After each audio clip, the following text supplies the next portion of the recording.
Masa yang dinanti selama ratusan tahun akhirnya datang juga. 17 Agustus 1945, kemerdekaan Indonesia mendapat cobaan yang berat.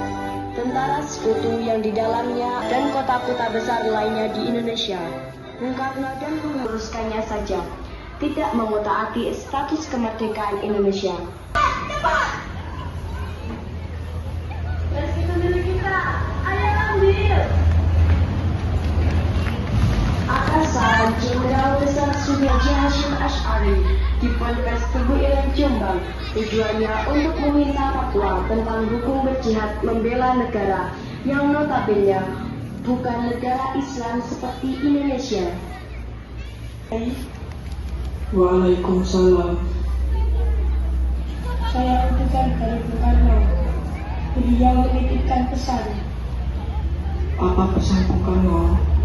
Beliau berpesan, apa hukumnya membela tanah air, bukan membela Mati dalam peperangan adalah syahid, dan mereka yang mengkhianati perjuangan dan memecah persatuan bahkan menjadi tangan kanan penjajah, wajib hukumnya diperangi, menolak dan melawan penjajah itu.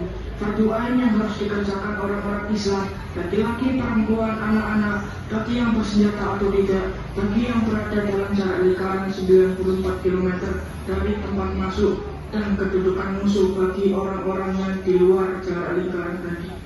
Kewajiban itu jadi fardu kifayah yang cukup kalau dikerjakan sebagian saja.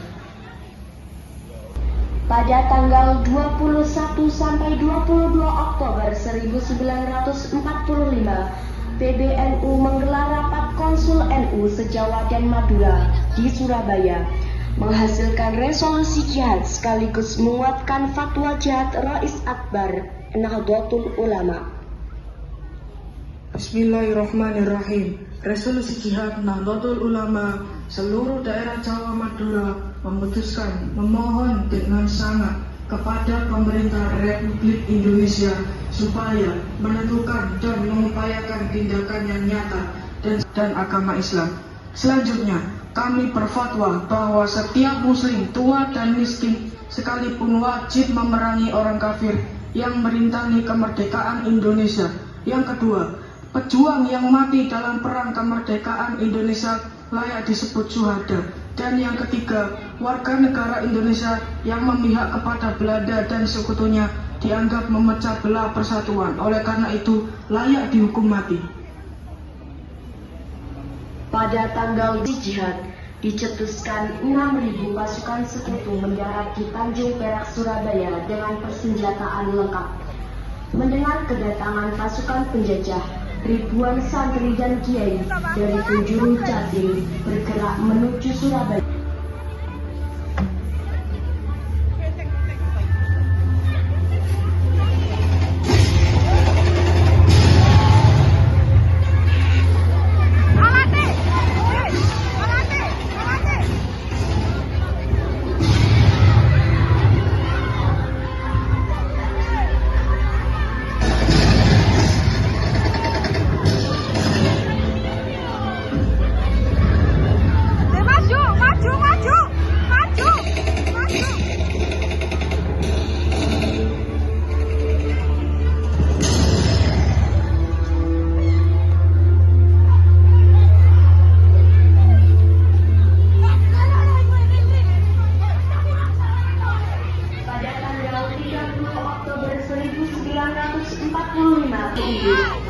Sore hari usai kesepakatan kita meminta pasukan Inggris kembali ke Tanjung Perak sesuai kesepakatan gencatan senjata.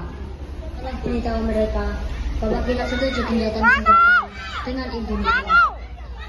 Iya Pak. Jangan ikut percaya lagi. Tolong saudara-saudara, Bung Karno dan Bung Hatta setuju untuk gencatan senjata.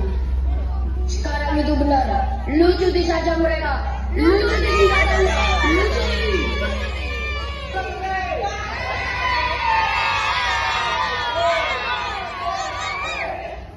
Saya terima permintaan kalian. Saya akan bertanggung jawab penuh. Sekarang, biarkan kami masuk. Mereka akan bertanggung jawab penuh. Jadi, biarkan kami masuk ke dalam gedung itu.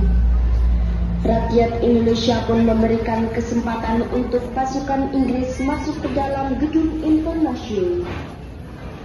Madam, iya Pak, saya mendapatkan perintah dari Jenderal Martin. Proses pembuatan senjata sudah berlangsung. Tetapi mereka menginginkan kita menyerahkan senjata pada menyerah. Akan tetapi, Jenderal memerintahkan kita untuk mengambil senjata apapun yang diperlukan untuk memastikan keamanan pasukan. Siap, Kapten. Akhirnya terjadi ketegangan yang menyulut baku tembak. Di tempat ini secara mengejutkan, Brigjen Maladi tertembak dan mobilnya terbakar. Peninjakan senjata pun berakhir. Ayo, tembak.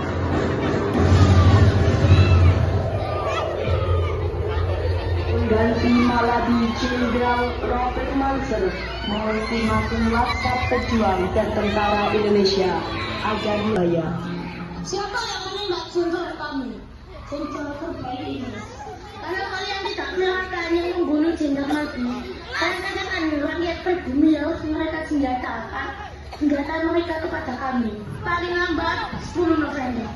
Kalau tidak, akan saya bumi hanguskan Surabaya. Mendengar ancaman itu, para komandan Laskar Hizbullah, Sabilillah, Mujahidin, PKR, dan para santri marah besar. Ada pemuda bernama Sutomo yang sering disebut Bung Tomo suami kepada Kiai Haji Hashim Asy'ari. Ia meminta izin untuk menyiarkan dan menyebarkan resolusi jihad. Bismillahirrahmanirrahim. Merdeka.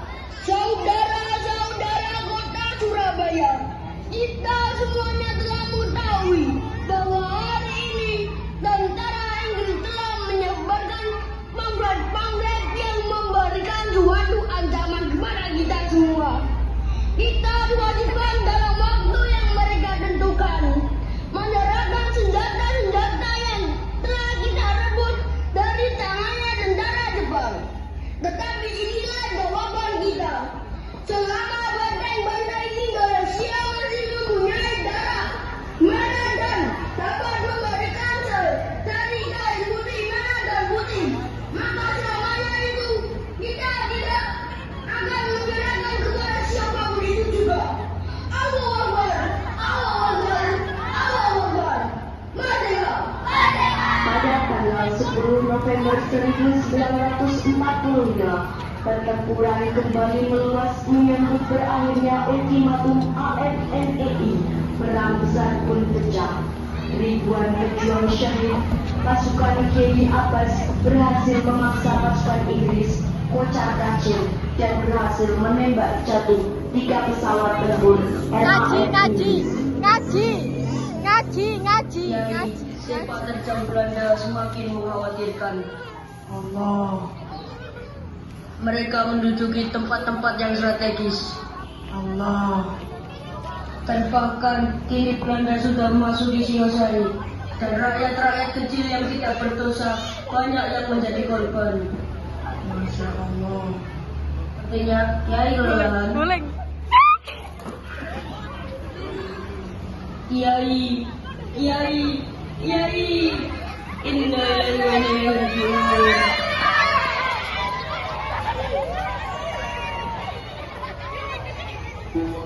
Indonesia berduka karena kehilangan Haji Hashim Asy'ari. Namun perjuangan terus membara demi negara kesatuan Republik Indonesia. Walau pasca negara terekspor dengan baik, pada hari ini para santri